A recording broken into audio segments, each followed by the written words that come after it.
It looks like Huawei's Hongmeng OS might not happen at all, or at least not soon, as the company is apparently only using it as a backup. Sony is working on a very different type of foldable that we hope to see soon, sense the sarcasm, and new CAD renders of the Google Pixel 4 show that the front of the phone is not necessarily going to be nice.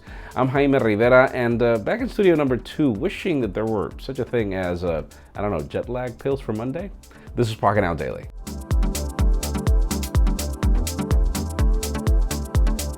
The official news today begin with deals. If you are in the market for iPads, currently Amazon continues offering the best deals. In the case of the 9.7-inch iPad right now, 128 gig variant for $100 off, meaning you're only paying $329. Again, iPads are getting even better with iPadOS, and we're still not exactly sure what the restrictions are going to be with the lesser quality models, but this is a good way to buy an entry into an iPad. Now let's talk about Apple, since we already began, and let's discuss that whole topic that we were covering last week about the company's problem with Samsung right now. Obviously, we know that, they made a commitment to sell this amount of iPhones. They didn't meet that goal. For reasons we know, the iPhone XS hasn't necessarily sold as much as the company was projecting, and therefore we've got reports claiming that there's a payment already made of $680 million. That Apple has pretty much paid Samsung, though we heard that instead Apple was going to give more business to Samsung, which I thought was a better business ideal than having the company cough up money and stuff. But it seems that that's where things stand. Let's see what is going to happen in the future. We know that Apple's already working on micro LED technology for the future, so we're not even sure if both companies are going to collaborate for that long. And since we're already talking Samsung, let's discuss the Samsung Galaxy Note 10. Don't worry, we didn't leave this for the hottest news because, there isn't really much news aside from one major thing. But let's discuss the preamble. We see the back and the front protectors for the phone. In the back, it looks identical to a P30 Pro. In the front, wow, it looks really nice. That cutout at the front looks good. The bezels look insignificant, but according to Ice Universe, this display is going to be the best for late 2019. So yeah, Samsung is apparently going to up the ante even more with their dynamic OLED, I assume, not sure. We'll see. And since we're talking displays, let's discuss the new CAD renders that just emerged of the Google Pixel 4. Not Excel, the 4.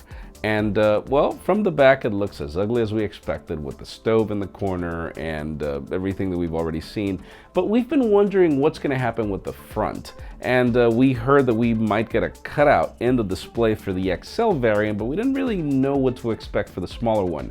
Now we see that this is pretty much going to follow on the Sony Xperia 1 display design, where we've got a minor bezel at the top, and at the bottom we've got an insignificant chin, we should call it. Asymmetrical design on the display, which is not necessarily a bad idea. I think that it's a good way to go. Obviously, we'll see what the screen size is going to be and everything. We'll keep you posted.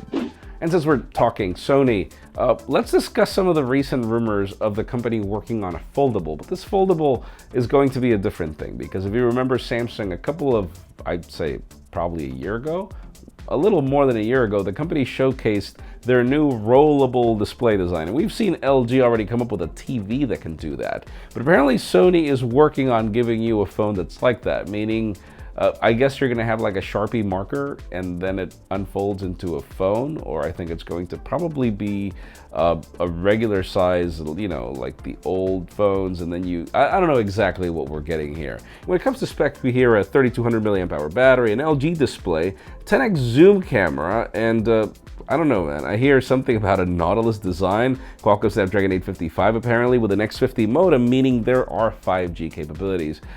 I don't know what to make of this. We'll keep you posted as more rumors emerge. Sony is not necessarily the most important company when it comes to phones. And finally, the hottest news today have to do with Huawei and the future of Hongmeng OS. As we had rumors that it was already being tested, that it was already out in the blue, that even developers were being contacted about it and stuff like that. But now we've got the company's vice chairman coming on record with two things. The first one being that he confirms that the company is committed to Android. That their Hongmeng OS, which could probably be even faster than Android, is being left as a last resort in case they need to, because obviously they need developers and this whole platform and stuff like that. And so they confirmed that they're committed to Android, which comes to the second part of the news, where they announced a new Glory line of phones that are going to launch with Android Q.